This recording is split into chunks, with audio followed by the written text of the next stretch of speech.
Allah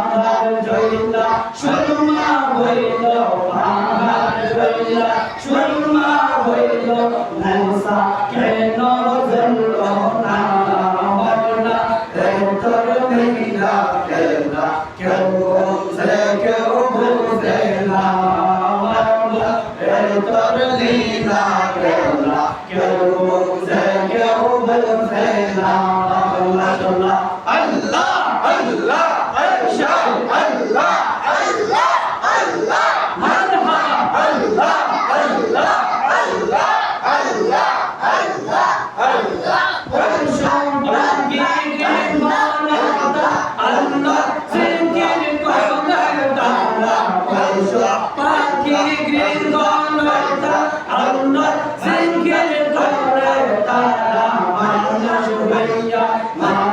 হইয়া তোমরা কেন আল্লাহ জিকির করো না মানুষ হইয়া আমরা কেন আল্লাহ জিকির করি না মমতা তোর মিলা কেলা কেউ বুঝে কেউ বুঝে না মমতা তোর মিলা কেলা কেউ বুঝে কেউ বুঝে না মমতা আল্লাহ আল্লাহ আল্লাহ আল্লাহ আল্লাহ কাউলা আগো গসদনা দে কাউলা আগো গসদনা দে কাউলা আগো বলগহনা মরনা রে তো নীলা কেলা কেউ বুঝে কেউ বুঝে না মরনা রে তো নীলা কেলা কেউ বুঝে কেউ বুঝে না জুলুল আল্লাহু আকবার এতক্ষণ যে আমরা জিকির করলাম বলুন ভালো লাগলো না ভালো লাগছে ভালো লাগছে আসবে ভালো লাগছে আচ্ছা বলুন জিকির করলে কত পরিষ্কার হয় না মাওলা পরিষ্কার হয় এতক্ষণ জিকির করার আমাদের লাভ আছে না লাভ আছে পরমের একটা শান্তি আসছে আল্লাহ বলেন ফাসকুরুনি আযকুরুকুম ওয়াশকুরুনি ওয়ালা তাকফুরুন বান্দা আমাকে যতক্ষণ পর্যন্ত স্মরণ করবে আমি আল্লাহ তাআলা ওই বান্দাকে স্মরণ করতে থাকি ফেরেশতারা বলতে লাগেন আল্লাহ কোন ধরনের স্মরণ আল্লাহ স্মরণটা আবার কোন ধরনের স্মরণ ফেরেশতারা বলার সাথে সাথে আল্লাহ ডাক দিয়ে বলে আমি বান্দাকে স্পেশালি ভাবে স্মরণ করে থাকি সুবহানাল্লাহ আস্তাকে বলে আল্লাহ কোন স্পেশাল ভাবে আপনি বান্দাদেরকে স্মরণ করে থাকেন আমার আল্লাহ করে বান্দাকে আমি যখন স্মরণ করতে থাকি বান্দার উপরে আমি আল্লাহ তাআলার রহমতের চাদর বিছানো থাকি আমরা আল্লাহর রহমতের চাদরের নিচে থাকি যতক্ষণ আল্লাহ জিকির করে তাহলে সেই জিকির থেকে গাফিল হওয়া যাবে না আল্লাহর জিকিরের মধ্যে মশগুল থাকার তৌফিক দান করুন আমিন মহান আল্লাহ পাকের দরবারে অসংখ্য অগণিত শুকরিয়া আদায় জানাই পেশ করছি মহান আল্লাহ রব্বুল আলামিন আমাকে আপনাকে আজকে এই সুন্দর জুমার দিন আল্লাহর সেই পবিত্র ঘরের মধ্যে আল্লাহর ঘর বাইতুল্লাহর মধ্যে আসার বসার কিছু কথা বলার কিছু কথা শোনার তৌফিক দান করেছেন এই জন্য শুকরিয়া তার উচ্চ আওয়াজে সমান নাচিয়ে দিয়ে বলেন আলহামদুলিল্লাহ আলহামদুলিল্লাহ আচ্ছা শুকরিয়া আদায় করেছি কার আল্লাহ আরজুল বলেন আল্লাহ ওই আল্লাহর শুকরিয়া আদায় করলে লাভটা লস আরজুল বলেন তাহলে সবার জবান থেকে আলহামদুলিল্লাহ শব্দ আসে নাই যদি আলহামদুলিল্লাহ শব্দ আসতো তাহলে মসজিদে কম হবে কথা কি ঠিক তাহলে সবাই বলবেন তো একবার আলহামদুলিল্লাহ আলহামদুলিল্লাহ আরেকটা আওয়াজ দিয়ে বলুন আলহামদুলিল্লাহ আলহামদুলিল্লাহ মহান সেই নবী করিম রউফুর রহিম দো জাহানের বাদশা রহমাতুল লিল আলামিন নবীজির উপরে অসংখ্য দরুদ এবং সালাম আমাদের গুনাহগারদের পক্ষ থেকে যেন কবুল আর মঞ্জুর করুন সবাই বলুন আমিন আমিন সম্মানিত উলামায়ে কেরাম সম্মানিত মুআজ্জিজ মুহতারাম পর্দানিশী মা ও বোনেরা পবিত্র হাদিস শরীফ থেকে একখানা হাদিস শরীফ তেলাওয়াত করেছি ওই হাদিসের উপরে ভিত্তি করে সংক্ষিপ্ত আকারে আলোচনা করে শেষ করে দেব ইনশাআল্লাহ যেহেতু জুমার দিন আল্লাহর হাবিব সাল্লাল্লাহু আলাইহি ওয়াসাল্লাম বুখারী এবং মুসলিম মুত্তাফাকুন আলাইহি যাকে বলা হয় বুখারী এবং মুসলিম দুইটার ভিতরে হাদিস শরীফ ইমাম বুখারী হাদিস লিখতেছেন হাদিস নকল করতেছেন আল্লাহ নবী সাল্লাল্লাহু আলাইহি ওয়াসাল্লাম বলতে লাগলেন ইন্নামাল আ'মালু বিন্নিয়াত সূরা মারহাবা ইন্নামাল আ'মালু বিন্নিয়াত আমাদের প্রত্যেকটা কাজ নিয়তের উপর নির্ভরশীল। কিসের উপরে? নিয়ত। এখন যদি বান্দার নিয়ত ভালো থাকে কাজের ফলাফল ভালো থাকবে। কথা বলেন ঠিক না? এখন বান্দার নিয়ত ভালো না, ফলাফল কখনো ভালো আশা করতে পারে না। এই হাদিসটাকে ভিত্তি করে আল্লাহর হাবিব সাল্লাল্লাহু আলাইহি ওয়াসাল্লাম বড় একটা হাদিস রাওয়াত করতে লাগলেন। ইমাম বুখারী সর্বপ্রথম তার কিতাবের মধ্যে বুখারীর মধ্যে যে হাদিস রয়েছে সর্বপ্রথম নিয়তের হাদিস লিখে রেখেছে। সুবহানাল্লাহ সুবহানাল্লাহ। ইমাম বুখারী বলতে লাগলেন সর্বপ্রথম আমি নিয়ত করেছি ইমাম বুখারী শেষ করে বলে দিলেন সুবহান নিয়ত ভালো, ভালো নিয়ত ভালো করেছে। বলেছে আমি মদিনা শরীফের মধ্যে বসে ইমাম বুখারী জায়গায় বসে ইমাম বুখারী হাদিস নকল করতে লাগলেন। একটা নয়, দুইটা নয়, তিনটা নয়, 5 লক্ষ হাদিস তিনি লিখতে শুরু করেছেন। সুবহানাল্লাহ। আমরা 100 হাদিস মনে রাখতে গেলে খবরের কাগজ আবার অনেকে লিখে না মুহাদ্দিস, কিন্তু হাদিস একটা জিজ্ঞেস করে ভালো করে যে আমার সরকারের অনুবাদ সরকারে পারবে না। বাবা এরা ওই জামানার মুহাদ্দিস ছিল আর এখনো জামানার মুহাদ্দিস আছে। আকাশ এবং পাতাল ডিফারেন্স। কথা বলে ঠিক না? আগের জামানার মুহাদ্দিস আর আগের জামানার মুহাদ্দিস কিরকম যাবে না। ইমাম বুখারী এক একটা হাদিস লিখতেন 2 রাকাত নফল নামাজ আদায় করে। সুবহানাল্লাহ। আর যদি বলেন না সুবহানাল্লাহ, আমরা একটা হাদিস পড়ে শোনো ওযুও করি না, হাদিস পড়ে বসে আসলে আমরা এরকম। ইমাম বুখারী হাদিস একটা লিখবেন, লেখার আগে তিনি নফল নামাজ 2 রাকাত আদায় করতেন। তিনি রওজা শরীফের দিকে তাকাইয়া তিনি হাদিস শরীফ লিখতেন, ইয়া রাসূলুল্লাহ এই হাদিসটা কি আপনি রেওয়ায়াত করেছেন? সুবহানাল্লাহ। তার মানে ইমাম বুখারী রওজা শরীফের নবীর সাথে কথা বলতেছে। তাহলে উনিও মুহাদ্দিস ছিল, আমরাও মুহাদ্দিস আর মুহাদ্দিস আকাশের কথা বলতে কিনা? ওই আগের জামানার মুহাদ্দিসরা নবীর সাথে রওজা মুবারকের কথা বলতো, এখন তারা কথা বলে সৌদি আরবের সাথে। তারা এখন কার সাথে কথা বলে? সৌদি আরবের সাথে। হাদিস পরিবর্তন করে কথা বলছেন নি? নবীর মুহাম্মদের হাদিসগুলো যখন চলে আসবে বলবে বাবা এই হাদিস দরকার নাই, অন্য হাদিস দেখো। কবি মাদ্রাসায় এগুলো বিষয় যা এদিকে আমি যাব না, যেহেতু হাদিস শরীফ পড়েছি। হাদিসে মুবারাকার মধ্যে আল্লাহর হাবিব সাল্লাল্লাহু আলাইহি ওয়াসাল্লাম শরফ ফরমালেন, ও দুনিয়ার মানুষ ইন্নামাল আমালু বিন্নিয়াত, যেমন করবে তেমন তুমি ভালো নিয়ত করবে, তোমার ফলাফল ভালো হবে। কারণ আমার আল্লাহ রাব্বুল আলামিন হাদিসে মুবারাকার মধ্যে এসেছে, আমার নবী ওই হাদিসে মুবারাকা নাযিল ফরমাতে রাখেন, আন আবি হুরায়রা রাদিয়াল্লাহু তাআলা আনহু قال رسول الله صلى الله عليه وسلم إن الله لا ينظر إلى صوركم وأموالكم ولكن ينظر إلى قلوبكم وأعمالكم رواه مسلم নবী আমার ডাক দিয়া বলেন, ও আমার সাহাবীরা, আমার আল্লাহ রাব্বুল আলামিন নিয়তের ব্যাপারে আমি নবীকে তাকিদ দিয়েছেন। কেমন তাকিদ দিয়েছেন শুনো মনে কান দিয়া শুনো, দিনের কানটা লাগাইয়া শুনো রে।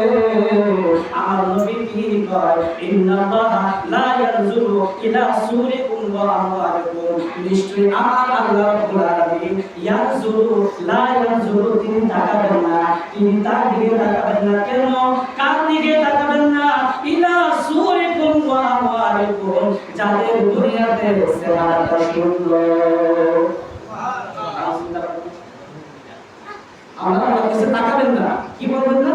আসরের ময়দানে ওই ব্যক্তিদের দিকে তাকাবেন না যার চেহারা সুন্দর, যার ধন ভান্ডার আছে। আল্লাহু আকবার। সাহাবীরা জিজ্ঞেস করছেন, ইয়া রাসূলুল্লাহ, ইয়া হাবিবাল্লাহ, মায়া নবী গো, ও মা নবী, তাহলে কার দিকে তাকাইবে? এত সুন্দর চেহারা চেহারা তার দিকে আমার আল্লাহ তাকাইবে না। এত ধন সম্পদ আল্লাহ দিয়েছে, আমার আল্লাহ ওই ব্যক্তির দিকে তাকাবে না। আমার আল্লাহ ডাক দিয়া করে বন্ধু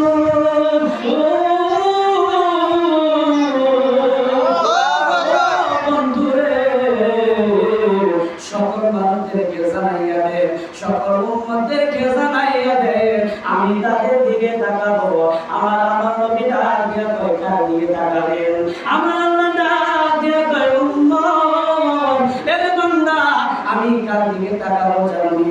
ওয়ালাকিন ইয়ানজুরু ইলা কুলুবিকুম ইলা কুলুবিকুম ইলা আমালিকুম। আমার আল্লাহ ডাক দিয়া কয় বান্দা রে, তোমার সুন্দর চেহারা আমি এই দিকে তাকাবো না, তোমার কালো কুৎসিত চেহারা আমি তোমার দিকে তাকাবো না। কার দিকে তাকাবো জানি? কুলুবিকুম, তার বান্দার অন্তরের দিকে চলে গেল। সুবহানাল্লাহ।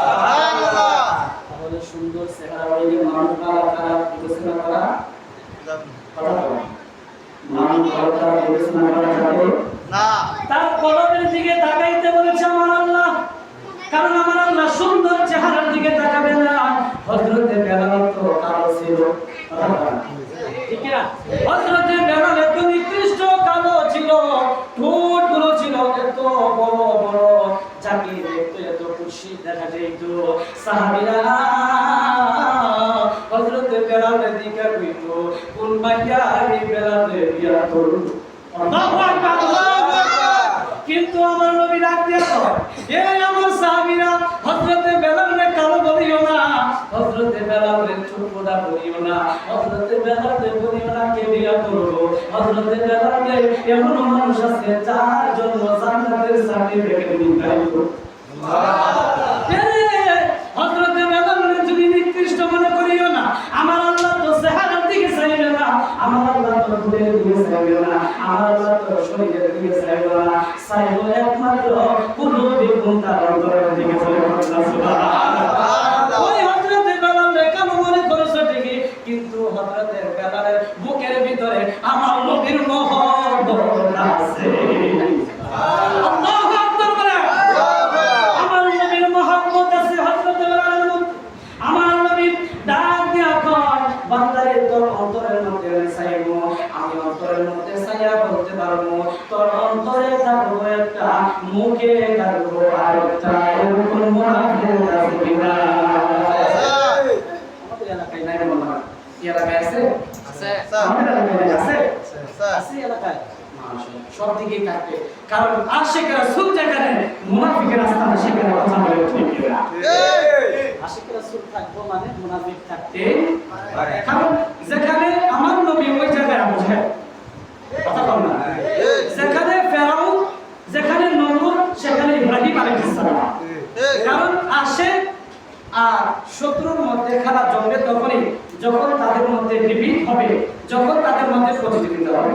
কথা বল না, প্রতিযোগিতা যখন হবে, যখন প্রতিযোগিতার পরে ফার্স্ট ডিভিশন আসবে নবীর পক্ষে ঢুকে, কথা বলে ঠিক কিনা? এরকম মনের মধ্যে এমনিতে আনন্দ চলে আসে।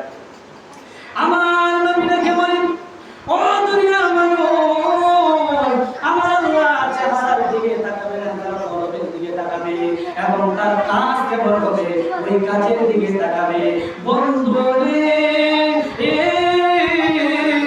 ও আমার আব্বাজিরা, গভীর মনোযোগ দিবেন, একটু গভীর মনোযোগ দিবেন। মাতা নিয়তের মন ভালো করুন, নিয়ত ভালো করবেন, আপনার ভবিষ্যৎ জীবন ভালো হবে। নিয়ত ভালো করবেন, আল্লাহ আপনাকে ভালোবাসবে। নিয়ত ভালো করবেন, নবী আপনাকে ভালোবাসবে। নিয়ত ভালো করবেন, গোটা জিন্দেগি আপনার কাছে ভালো হইয়া যাবে। ঠিক না? নিয়ত কেমন জিনিস দেখে বাবা, আমার নিয়ত করলে আমার আল্লাহ ফলাফল কি দেন? সময় যেহেতু সংক্ষেপ বলতে পারতেছি না, বর্ণনা হবে সংক্ষিপ্ত আকারে আমি তোমাদের আপনাদেরকে বোঝানোর চেষ্টা করছি। বন্ধুরে, আমার নবী ডাক দিয়া কয়, সাহাবীরা রে, শুনো শুনো রে সাহাবীরা, মনে করো তুমি আগামীকালকে ফজরের নামাজ পড়বে, নিয়ত করেছো? আল্লাহু আকবার। কি নিয়ত করেছে? আগামীকাল ফজরের নামাজ পড়ব। কিরামান কাতিবিনা ইয়ালামুনা মা তাফআলুন। দুইজন ফেরেশতা আছেন বাবা। আছে। এই যদি থাকে ধরে বলবেন, যদি থাকে ধরে বলবেন, বলেন কিরামান কাতিবিনা আছেন। আছে। একটা কাম হলো ভালো কিছু লেখা, আর একটা কাম হলো মন্দ কিছু লেখা। বলছি বলা বাকি শুনে বুঝতে এবার কিরামান কাতিবিন দুইজন ফেরেশতা এবার লিখতে শুরু করবে। বান্দা মাত্র হবাই নিয়ত করেছে ফজরের সময়, এশার সময় নিয়ত করেছে আগামী কাল যদি পয়সা থাকে তাহলে ফজরের নামাজটা জামাতের সাথে আদায় করব। সুবহানাল্লাহ। এই আমার বাবা নবী আমার ডাক দিয়া কয় উম্মত, বান্দা যখন নিয়ত করে ফেলেছে আমার আল্লাহ রাব্বুল আলামিন ফেরেশতাকে কেরামানকে ডাক দিয়া কয় কেরামান রে তাড়াতাড়ি আমলের খাতাটা হাতে দাও। সুবহানাল্লাহ। এই কেরামান হাতের আমলের খাতাটা হাতে দাও। আমার কেরামান কাতিবিন ফেরেশতা কেরামান ডাক দিয়া কয় আল্লাহ কেন ওই বান্দার জন্য খাতাটা আমলের খাতাটা হাতে নেব? আমার আল্লাহ ডাক দিয়া কয় ফেরেশতাই বান্দা তো নিয়ত করেছে আগামীকাল ফজরের নামাজ পড়ব। সুবহানাল্লাহ। বান্দা কোনো ভয় নাই, খাতা কেন নিব? বান্দাটা দিয়া বলে ফেরেশতাটা দিয়া বলে বান্দাতে কোনো ভয় নাই, কি দেখতাম কি দেখতাম। আমার আল্লাহ ডাক দিয়া কয় ফেরেশতা রে আরেকটা সেকেন্ড দেরি করিও না, সঙ্গে সঙ্গে তুমি আমল নামাইতে শুরু করো। আমার আল্লাহ ডাক দিয়া কয় বান্দা যে নিয়ত করেছে আগামীকাল বাঁচবো না মরবো, তারপরে তার বিশ্বাস আগামীকালকে ফজরের নামাজ শেষ আমাদের সাথে করবো। ও ফেরেশতা আর দেরি করিও না, সঙ্গে সঙ্গে ফেরেশতা আমল লিখতে শুরু করেছে। আমল লিখতেছে রাতের 12টা বেজে যায়, ফেরেশতার ডিউটি শেষ নাই। ও বান্দা ফেরেশতা বান্দার আমল লিখতে লিখতে ক্লান্ত হয়ে যায়। আই হে আল্লাহ, বান্দার সময় কখন আসবে? ফজরের নামাজ তো সে এখনো পড়ে নাই। আপনি বললেন যে আমার খাতার মধ্যে আমল লিখতাম, আমল লিখতে লিখতে রাতে 12টা হয়ে যায়। বান্দা কখন ফজরের নামাজ পড়বে? এমনি করে 3টা বেজে গেল, 4টা বেজে গেল, 5টা বেজে গেল, জানার সময় চলে গেল। বান্দা এখনো ঘুমের মধ্যে কোনো খেয়াল আসে নাই, বান্দা নামাজ পড়তে পারে। আল্লাহু আকবার। আল্লাহ ডাক দিয়ে কয় বান্দা ফজরের নামাজ পড়ে নাই। ফেরেশতা ডাক দিয়া কয় আল্লাহ কিছুক্ষণ আগে আপনি বলেছিলেন, প্রায় ঘন্টা খানেক আগে বলেছিলেন আমল নামার মধ্যে আমল লেখার জন্য বান্দা 5টা বাইজা গেছে, বান্দা তো ফজরের নামাজ পড়ে না। আল্লাহু আকবার বলে কেমন নবীর উম্মত হয়েছে একটা বার চিন্তা করে দেখেন।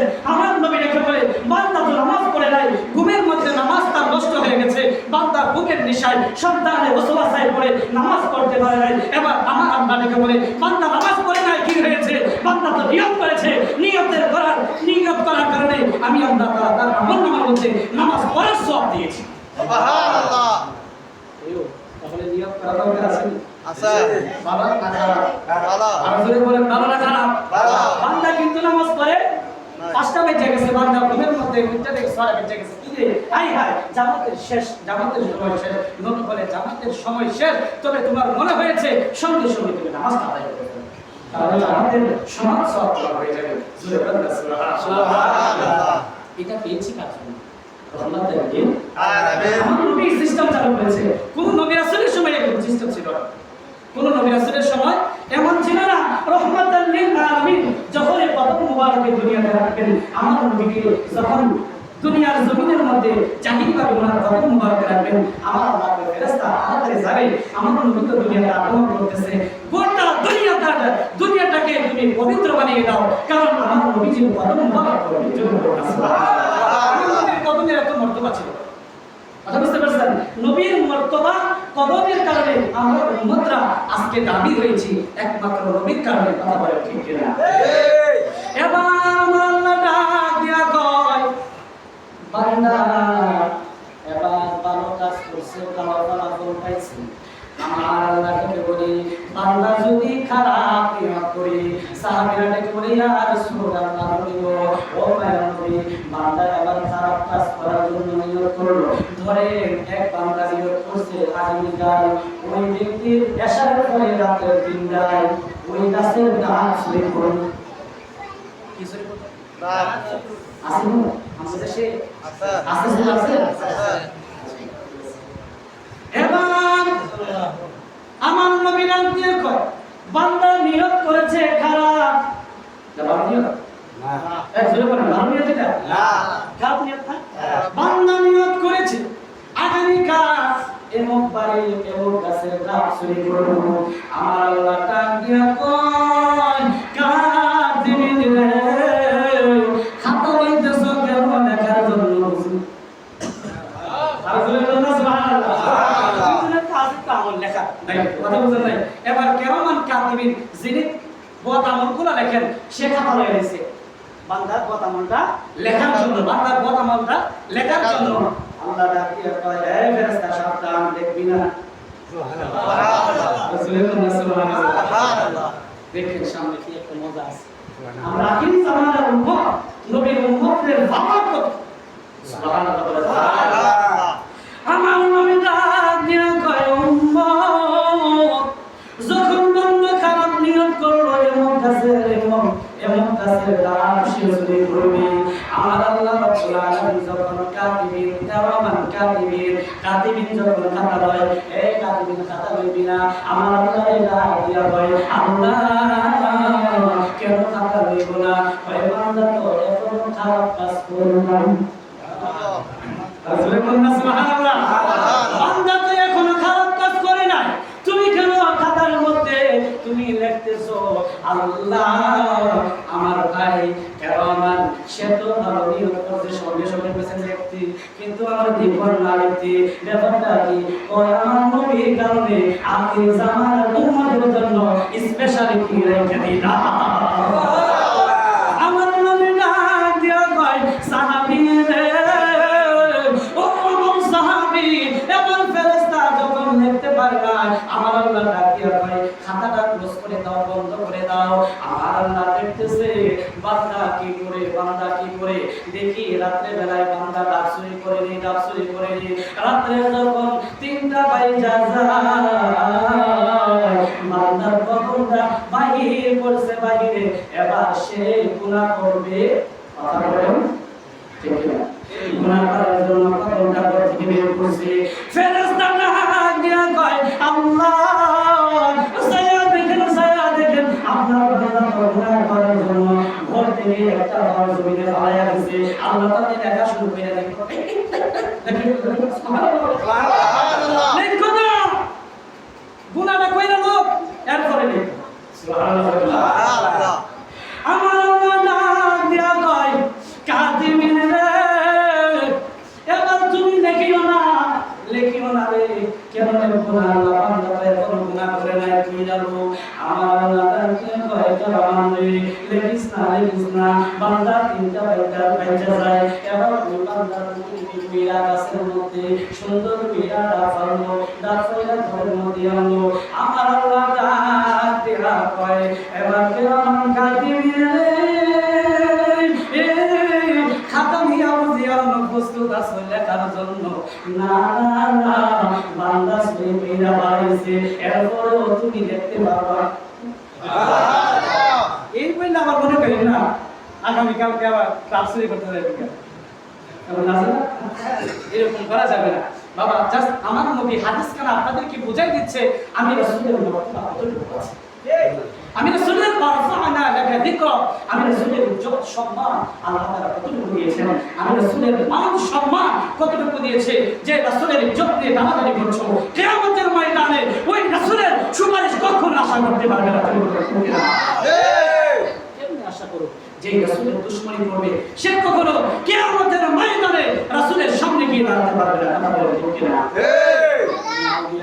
বিরোধিতা করো না রাসূল গাইলে তোমার পরিচয়ের মধ্যে আগুন লেগে যায় বুঝতে হবে এটা মুস্তাকে রাসূলের পরিচয় এটাকে মুস্তাকে রাসূলের পরিচয় না রাসূল বললে গজব করলে, নবীর শান বললে, আউলিয়া কেরামের শান বললে যদি কারো অন্তরের মধ্যে বাড়ি খায়, মনে করবেন সে নিঃসন্দেহে বাধা দেওয়ার কারণে বুঝতে হবে সে মুস্তাকে রাসূল, মুস্তাকে আউলিয়া আমাদের ঠিক কিনা। বুঝতে হবে। যাই হোক, একটু খেয়াল রাখবেন, আমি হাদিসখানা শেষ করে ফেলছি, নবীর মর্তবা শেষ শুধু বুঝিয়ে শেষ করে ফেলতেছি। আমার নবী ডাক দিয়ে কয়, মুহাম্মদ তুমি দাঁড়ছো এই বছর, আমার আল্লাহ কয় না, তোমার এই গুনাহ আমার আল্লাহ দেখে নাই। কি দেখে নাই জানো? আমি রাসূলের উম্মত। সুবহানাল্লাহ। আমি রাসূল এত ভালোবাসি আমার আল্লাহ, আমি রাসূলের উম্মত হওয়ার কারণে তোমার গুনাহ দেখে নাই। এবার তাহলে আল্লাহ সে তো নাম শুরু করছেন, তার কি গুনাহ হয় নাই? বলে হ্যাঁ গুনাহ হয়েছে। এবার আমার আল্লাহ কি করবে জানো? তার জন্য খাতাটা খালি রেখে দিবে। আমার আল্লাহ রাব্বুল আলামিন দেখে বলবে, ও কিরামান কাতিবিন, ও কাতিবিন, তুমি যে মন্দ কাজগুলো লিখতেছো, এমন দেখো না আমার বান্দা 72 ঘন্টার মধ্যে আমি আল্লাহর কাছে তওবা করতে পারে, তওবা করতে দিলে হবে বিন্দু পরিমাণ চোখে জল আসবে, আমি আল্লাহ তাআলা সঙ্গে সঙ্গে তার জীবনের গুনাহগুলো মাফ করে দেব। সুবহানাল্লাহ। তাহলে এই মর্তবা কে দিয়েছেন? আল্লাহ। কার ওসিলায়? নবীর ওসিলায়। ওসিলায়। কি হলো? তওবা করার সাথে সাথে আমার আল্লাহ কি করে দিয়েছেন? মাফ করে দিল। বান্দা যদি তওবা না করে, তবে আমার আল্লাহকে কি বলে 72 ঘন্টা আমি সময় দিয়েছি বান্দাকে, 3 দিন সময় দিয়েছি। বান্দা আমি আল্লাহর কাছে চাই নাই, তওবা করে নাই। এবার কাতিবিন দেখে বলে, আল্লাহ আপনার বান্দা তো এখনো আমি আল্লাহর কাছে, আপনি আল্লাহর কাছে তওবা করে নাই, এখন কি করব? আমার আল্লাহ তখন নিশ্চুপ হয়ে যায়। তখন ওই ফেরেশতা তার বদ আমলের মধ্যে বদ গুনাহগুলো লিখতে থাকে। বলেন আমরা আমাদের জিন্দেগি চাই না, আমাদের জিন্দেগি চাই। আমরা তার জন্য নিয়ত ভালো দরকার আছে কি নাই? আচ্ছা। ভালো নিয়ত করবেন, ভালো ফলাফল পাবেন। এই যেমন সে ভালো নিয়ত করেছে, আমরা সদা সর্বদা আল্লাহ এবং তার রাসূলকে খুশি করার জন্য ভালো নিয়তের দিকে থাকবো। আল্লাহ তাআলা সকলকে কবুল আর মঞ্জুর করুন। সবাই বলি আমিন। আলহামদুলিল্লাহি রাব্বিল আলামিন। আসসালামু আলাইকুম।